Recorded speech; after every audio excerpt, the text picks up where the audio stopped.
आज हम इस वीडियो में तुलसी माता के जो जन्म की कहानी है उसके बारे में जानेंगे और यह भी जानेंगे कि कैसे एक जो पौधा है नॉर्मल तुलसी का पौधा वहाँ से जो है माता तुलसी तक बनने का सफ़र कैसे तय किया है।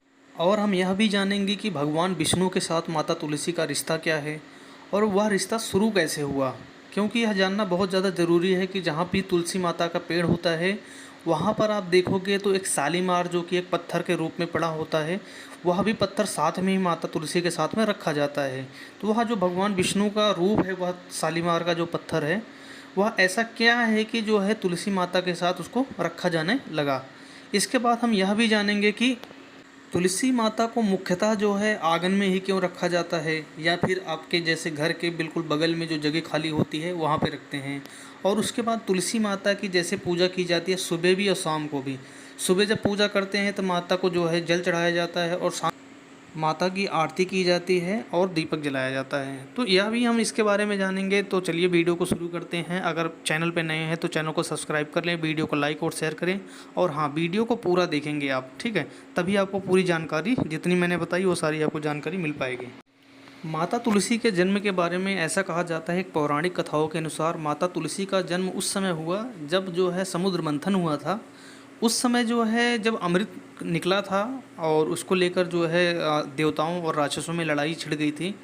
उस समय जब राक्षस जो है अमृत का मटका जो राक्षस लेकर भाग रहा था उसकी कुछ बूंदें इधर उधर गिर भी गई थी। तो उसी से ऐसी मान्यता है, जो पौराणिक कथाएं ऐसी कहती हैं कि जो तुलसी माता का जन्म है उसी जो बूंदें गिरी थी उसी से जो है रामा श्यामा जो भी तुलसी का नाम होता है वहीं से तुलसी माता का जन्म हुआ है। एक पौराणिक कथा के अनुसार तुलसी पौधा पूर्व जन्म में एक लड़की थी जिसका नाम वृंदा था। राक्षस कुल में माता का जन्म हुआ था और बचपन से ही जो है माता जो है तुलसी माता जो थी जिनका नाम वृंदा था वह जो है भगवान विष्णु की बहुत बड़ी भक्त थी। बड़े ही प्रेम से भगवान की सेवा पूजा किया करती थी। जब वह बड़ी हुई तो उनकी जो शादी है राक्षस कुल के ही दानव राज थे, उनका नाम था जलंधर, उनके साथ जो वृंदा थी उनकी जो है शादी कर दी जाती। बात की जाए जलंधर की, जलंधर जो कि समुद्र से ही उत्पन्न हुआ था, वह उत्पन्न कुछ इस प्रकार से हुआ था कि उसने जो है भगवान भोलेनाथ की बहुत ज़्यादा तपस्या करी थी, कड़ी तपस्या करी थी, कई सौ वर्षों तक करी थी। उसके बाद उसने जो है कुछ ऐसे वरदान पा लिए थे जिससे वह देवताओं को भी हरा सकता था। जो जलंधर था या भगवान भोलेनाथ से ऐसे वरदान मिले थे इसको कि यह जो है इंद्रासन को भी जीत सकता था।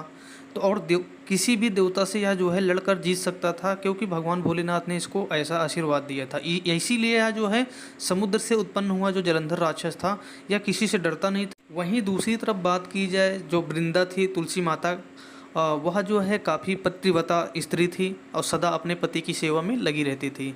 एक बार होता क्या है कि जो है एक बार जो है देवताओं और दानवों के बीच जो है बहुत बड़ा युद्ध छिड़ जाता है और उस समय जो है जलंधर भी जो है उस युद्ध में शामिल होता है। तो जब जलंधर युद्ध में जाने लगा तो जो है वृंदा ने, जो माता तुलसी है, उन्होंने कहा स्वामी आप युद्ध में तो जा रहे हैं, आप जब तक युद्ध में रहेंगे मैं पूजा पाठ कर कर आपकी जीत का अनुष्ठान करती रहूँगी। तो मतलब जब वो जलंधर जा रहा था कि एक राक्षस था, लेकिन वृंदा जो थी अपने पति के लिए जो है तत्पर थी, इसीलिए जो है वह भगवान विष्णु को मानती थी और उन्होंने जो है उसके लिए पूजा व अनुष्ठान शुरू कर दिया। और वृंदा ने यह प्रण लिया कि जब तक मेरे स्वामी युद्ध से वापस नहीं आते हैं तब तक मैं जो है यह पूरा अनुष्ठान करती रहूँगी और मैं तब तक संकल्प करती हूँ कि मैं जो है इस पूजा से उठूँगी नहीं और लगातार जो है पूजा मैं करती रहूँगी जब तक हमारे स्वामी वापस नहीं आ जाती। उधर वृंदा के पति जो है जलंधर हैं जो है कि युद्ध के लिए चले जाते हैं और इधर जो है माता जो है तुलसी जो है अपना जो संकल्प अपने पति के से ले रखी होती हैं वह लेकर जो है पूजा के लिए बैठ जाती हैं। और उधर जाकर जलंधर और देवताओं के बीच जो है युद्ध काफ़ी समय से छिड़ा होता है। वहाँ पर जाकर जलंधर और देवताओं से युद्ध करने लगता है। काफ़ी समय बीत जाने के बाद भी युद्ध का निर्णय नहीं निकल पा रहा था, ना ही राक्षस जीत रहे थे ना ही देवता जीत रहे थे। और बाद में कई बार ऐसा भी हो कि जो है राक्षस हो जाए जीतने वाले, ऐसा हो जाता था। तब उस समय ऐसा हुआ कि जो देवता थे सारे के सारे घबराने लग गए कि ऐसा था कि जो जलंधर राक्षस था वह इतना ताकतवर था, उसको कोई हरा नहीं पाता था, क्योंकि भगवान भोलेनाथ का उसको आशीर्वाद प्राप्त था। इसको देखते हुए देवताओं ने एक निर्णय किया और वह जो है सब डर के मारे जो है सब भागने लगे। और उनमें से कुछ देवता जो है भगवान विष्णु के पास पहुँचते हैं। जो भी देवता भगवान विष्णु के पास पहुंचते हैं वह अपनी आप बीती बताते हैं और जलंधर राक्षस के बारे में बताते हैं कि वह सारे जो है देवताओं को हराने पे लगा हुआ है और वो उससे कोई जीत नहीं पा रहा है। तो भगवान विष्णु को तो उसको पता है कि जो वो उसकी पत्नी है वृंदा, वह जो है मेरी ही परम भक्त है और वह मेरी ही पूजा कर रही है। तो युद्ध का निर्णय कैसे निकले, भगवान विष्णु का भी काफ़ी सोच में पड़ गए कि ऐसा कैसे किया जाए कि जो है इस युद्ध का निर्णय निकाला जाए। और जलंधर को मार पाना इसलिए आसान भी नहीं था क्योंकि उसकी जो पत्नी थी भगवान विष्णु की पूजा कर रही थी और जो जलंधर था उसको जो है भगवान भोलेनाथ का वरदान भी प्राप्त था। तो उसको दोनों शक्तियाँ इस तरीके से पूर्ण रूप से बचाई हुई थी। उसमें से एक ही ऐसा था कि जैसे कि भगवान अगर या तो भगवान विष्णु की शक्तियाँ कम हो जाएं या फिर भगवान भोलेनाथ की शक्तियाँ कम हो जाएं तभी वह मारा जा सकता था। तो ऐसा था कि अगर वह जो है जो वृंदा थी अगर उनकी जो पूजा है अगर उनको पूजा को भंग कर दिया जाए किसी तरीके से तभी जाकर जो जलंधर राक्षस था उसको मारा जा सकता था। भगवान विष्णु पहले से ही जो है अंतर्यामी थे, उन्होंने सब कुछ देख लिया था कि किस तरीके से जो है जलंधर को हराया जा सकता है। भगवान विष्णु ने जो है काफ़ी विचार विमर्श किया देवताओं के साथ। उसके बाद उन्होंने जो है एक उपाय सूझा जो है भगवान विष्णु को। उन्होंने सोचा कि ऐसा कुछ किया जिससे जो वृंदा पूजा में लगी हुई थी कि हमारी ही पूजा कर रही है भगवान विष्णु की, उसकी जो है पूजा को अगर भंग कर दिया जाए तो जो जलंधर को है उसकी जो है मृत्यु आ सकती है। तो भगवान विष्णु जो होते हैं वह जो है जलंधर का रूप धारण करते हैं और जाते हैं जहाँ पर जो है वृंदा जो है भगवान विष्णु की सेवा में लगी हुई होती हैं, पूजा कर रही होती हैं, वहाँ पर जाते हैं और पुकारते हैं, हे वृंदा, हे वृंदा। और जैसे ही यह देखती हैं वृंदा या तुलसी माता कह लो, जैसे ही वह देखती हैं वह जो है पूजा छोड़कर जो है भागती हुई आती हैं और जैसे ही जो है अपने पति को समझकर वह जो है भगवान विष्णु के जैसे पैर छूती हैं वैसे ही उनका संकल्प टूट जाता है क्योंकि उन्होंने संकल्प लिया था जब तक उनके पति जो है वापस नहीं आएंगे तब तक जो है वो पूजा करती रहेंगी। लेकिन जो है वहाँ पर तो कोई और था क्योंकि वह भगवान विष्णु ही थे जो वहाँ पर आए थे उनके साथ छल करने के लिए। और जैसे ही जो है उन्होंने उनका पैर छुआ उनका संकल्प टूटा, भगवान विष्णु ने ही जो है जलंधर को जाकर जो है उनका जो है सर धड़ से अलग कर दिया। जैसे ही सिर अलग हुआ जलंधर का, उसका सिर जो है आकर जो है उसके महल में आकर गिरा।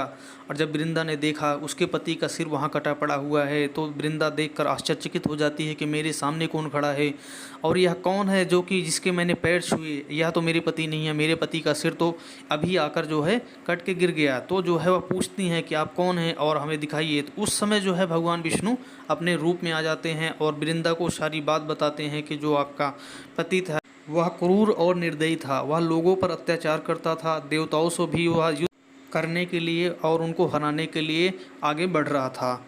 तो यह सारी बात जब वृंदा को बताई उसके बाद भी जो वृंदा थी वह जो है प्रतिव्रता थी, तो उन्होंने यह बात नहीं मानी और जो है भगवान विष्णु को ही उन्होंने श्राप दे दिया। बोला कि आप एक पत्थर, नीले पत्थर के रूप में बन जाओ। भगवान जो विष्णु थे उसी समय जो है एक पत्थर के रूप में आ गए और सारे युद्ध जो देवता थे उनमें जो है हाहाकार मच गया। देवताओं में हाहाकार मचने के बाद जो है लक्ष्मी जी तक बात पहुंची। लक्ष्मी जी जो है काफ़ी रोने लगी, गिड़गिड़ाने लगी और वह आई और जो है वृंदा के जो है पैरों में पड़कर माफ़ी मांगने लगी। उन्होंने जो भी किया आपके साथ छल किया। उसके बाद जो है काफ़ी समय तक जो है माता जो है लक्ष्मी रोती रही। उसके बाद जो है वृंदा ने उनको माफ़ कर दिया और भगवान विष्णु जैसे ही अपने पत्थर के रूप को छोड़कर जैसे ही शारीरिक रूप में आते हैं उसी समय जो है माता वृंदा जो होती है अपने पति का जो है सिर लेकर जो है अपना जो है शरीर को जो है आग के हवाले कर देती हैं और वह जो है सती हो जाते हैं। जब वह सती हो जाती हैं जो वृंदा होती हैं उस राख से जो है एक पौधा निकलता है उस समय जो है नीले कलर का जो पौधा होता है और वह जो है उसी पौधे को जो है भगवान विष्णु नाम देते हैं। इस पौधे का नाम होगा तुलसी और मेरा एक रूप इस पत्थर के साथ हमेशा रखा जाएगा जिसका नाम शालिग्राम होगा और शालिग्राम के साथ ही माता तुलसी के साथ जो है रखा जाने लगा। और भगवान विष्णु ने कहा कि जो है जब पूजा की बात की जाएगी तो पहले जो है तुलसी माता की पूजा होगी, साथ में जो है जो मैं हूँ शालिग्राम नाम का पत्थर रखा है उसके साथ में तुलसी माता की पूजा की जाएगी।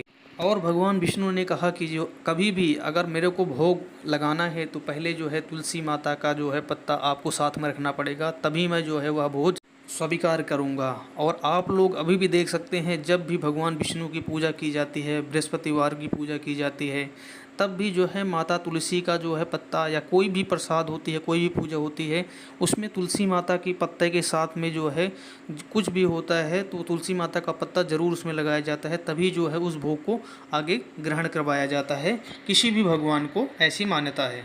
उसी समय से जो है माता तुलसी के साथ जो है शालिग्राम की पूजा होने लगी, और जो तुलसी माता का दिवस भी मनाया जाने लगा।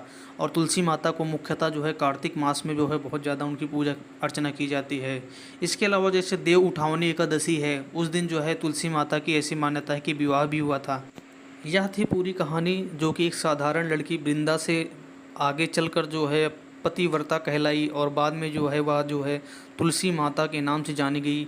बाद में भगवान विष्णु के साथ ही उनकी पूजा होती है। भगवान विष्णु अगर भोजन ग्रहण कराओगे भगवान विष्णु को, तो बिना तुलसी के आप ग्रहण नहीं करा सकते।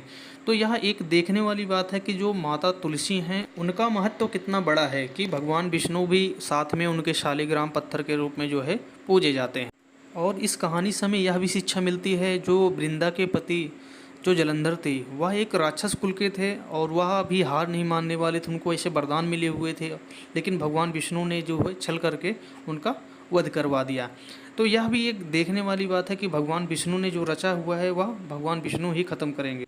और तुलसी जी का जो विवाह होता है भगवान विष्णु के साथ, वह मुख्यतः जो है कार्तिक मास में किया जाता है। तो यह था पूरा वीडियो। अगली वीडियो में आपको बताऊंगा जो है कैसे जो है भगवान विष्णु और माता तुलसी का विवाह हुआ, उसके कई सारे कारण हैं। वीडियो अच्छी लगी हो तो लाइक और शेयर करें, चैनल को सब्सक्राइब करें।